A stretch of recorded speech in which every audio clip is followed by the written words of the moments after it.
चलिए तो आप लोग सवाल निकालिए। पहला सवाल क्या है बुआ?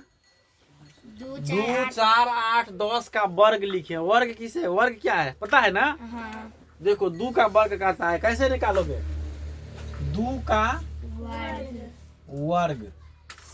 वर्ग का मतलब कथी? उसको 2 बार लिखना है, पावर 2 कर देंगे। पावर क्या कर देंगे? 2। तो 2 को कितना बार लिखोगे? 2 बार। तो 2 दूना 4। तो 2 का वर्ग कितना हुआ? 4। अब इसके बाद कहता है 4 का वर्ग। क्या कहता है? 4 का वर्ग। 4 का वर्ग लिखें तो 4 का पावर कितना? 2। तो 4 गुने 4। 4 चौक 16। अब कहता है क्या? 8 का वर्ग। तो 8 का वर्ग का मतलब क्या? 8 के पावर 2। तो 8 को कितना बार लिखेंगे? 2 बार। तो 8 को 8 से गुना कर दो, 8 8 64। इसके बाद कहता है 10 का वर्ग। क्या कहता है? 10 का वर्ग। तो 10 का पावर कितना होगा? 2। तो 10 गुने 10। तो 10 धन के 100। इसी तरीका से वर्ग निकाला जाता है। किसी भी संख्या का वर्ग कहेगा, किसी भी संख्या का 100 का वर्ग कहेगा तो कैसे निकालोगे? 100 गुने 100 गुना करके लिख दो, वही हो गया। 50 का वर्ग कहेगा तो क्या करोगे? 50 गुने 50। अब 50 को 50 से गुना करके जो निकल जाएगा वही हो गया 50 का वर्ग। तो समझ गए हो ना? अब किसी भी अंक का, किसी भी संख्या का वर्ग निकालने के लिए कहेंगे तो बन जाएगा ना।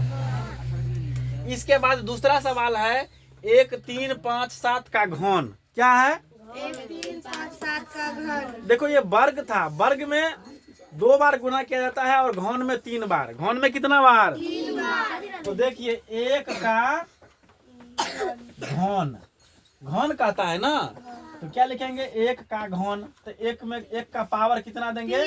3। तो 1 को कितना बार लिखेंगे? 3 बार। 1 को 3 बार गुना करेंगे तो कितना होगा? 1 को कितना बार भी गुना करेंगे तो कितना होगा? 1 को 100 बार गुना करेंगे तो कितना होगा? 1 को 1 से गुना करेंगे तो 1 के, फिर 1 को 1 से गुना करेंगे तो तब। इसके बाद 3 का घन है, 3 का घन। तो 3 के पावर कितने? 3। तो 3 गुने 3 गुने 3 बार लिखेंगे तो 3 तिया 9, 9 तिया 27, 9 तिया 27 होगा। इसके बाद 5 का घन। क्या है? 7 का घन। 5 का घन। तो 5 का पावर क्या लिखेंगे? 3। 5 को कितना बार लिखेंगे? 3 बार लिखेंगे। 5 गुने 5 गुने 5। गौर से देखिए, सीख जाओगे। 5 को 5 बार पढ़ेंगे, 25 को 5 से गुना कर देंगे। वैसे नहीं होगा तो लिख लेंगे 25 गुने 5 और गुना करके तब लिखेंगे। तो 5 25 और 25 पंचे 125। इसके बाद 7 का घन। 7 का घन। तो 7 के पावर कितने? 3। तो इसको भी 3 बार लिखेंगे ना। तो 7 सत्ते 49। और 49 को 7 से गुना करेंगे। नहीं होगा तो ऐसे करके लिख लो 49 और 7 और गुना कर दो। 9 सत्ते 63 के 3 हासिल 6 और 7 चौक 28, 28 और 6 28 2 30 4 34, 343। कितना हुआ? 343। ऐसे करके तो बना लोगे ना। अब वर्ग रहेगा तो 2 बार, घन रहेगा तो 3 बार। तीसरा सवाल क्या है बोलो? 4 अंकों की सबसे बड़ी संख्या तथा 3 अंकों की सबसे छोटी संख्या लिखकर अंतर ज्ञात करें। 4 अंकों के सबसे बड़ी संख्या। 1 अंक के सबसे बड़ी संख्या क्या होता है? एगो 9। 4 अंक के सबसे बड़ी संख्या क्या है? 4 गो 9। ये हो गया 4 अंक के सबसे बड़ी संख्या। और क्या है? 3 अंक के सबसे छोटी संख्या। तो 1 अंक के सबसे छोटी संख्या क्या होता है? 1। 2 अंक के सबसे छोटी संख्या 1 पर 1 0। और 3 अंक के सबसे छोटी संख्या 1 पर 2 0। तो 1 पर 2 0 दे दीजिए तो हो गया 100। इसका अंतर कहता है ना। अंतर माने क्या होता है? घटाओ। तो घटा दो। 9 में से 0 घटाएंगे तो 9 ये, 9 में से 0 घटाएंगे तो 9 ये, 9 में से 1 घटाएंगे तो 8 है, यहाँ पर 9। सही। 9899 होगा। चौथा सवाल क्या है बोलो? 8 और 12 का औसत। औसत कहता है निकालने के लिए, क्या कहता है? औसत। किसका? 8 12 का। अच्छा, औसत सूत्र याद है किसी को? हाँ। औसत बराबर सूत्र क्या होता है? राशियों का योग घटा राशियों का गिनती। तो किस किस का निकालना है औसत? 8 को और 12 का। तो राशियों का योग लिख लिए। अब गिनती करके लिखो, 1 2, तो 2 है तो 2 लिख दिए। हाँ। तो 12 8 कितना हो गया? 20। 20/2, 2 से काट दो, 2 धन का 20। तो औसत कितना निकला? 10। 10। 5 नंबर बोलिए तो। 3000 का 25%। देखो कितना आसान है, गौर से सवाल पर हो। 3000 का 25% है कि 2.5%? 2.5%। तो बोलते हो 25%। 2.5 में 25 में अंतर है ना। तो 3000 का 2.5%।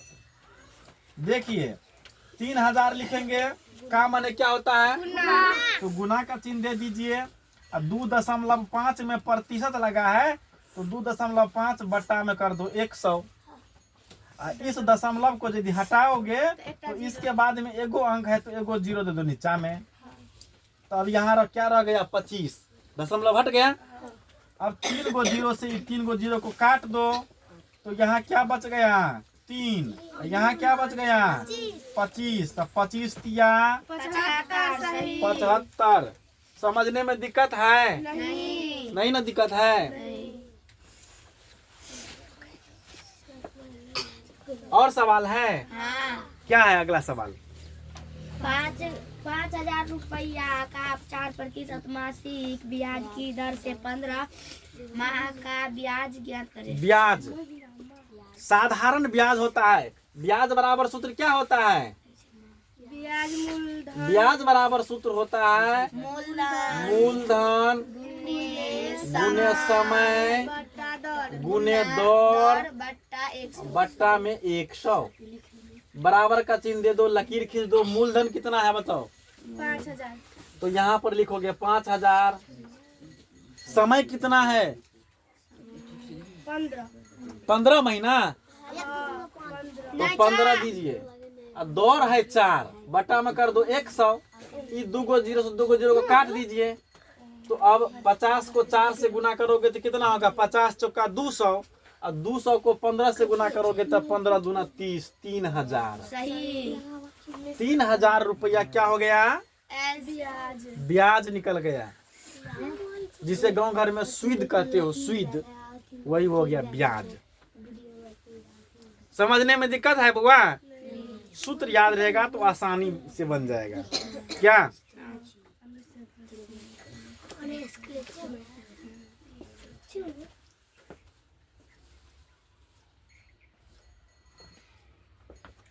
तो इससे जो भी सवाल अब बचा है अगला नेक्स्ट सेशन में फिर बताते हैं। क्या? चलिए, थैंक यू।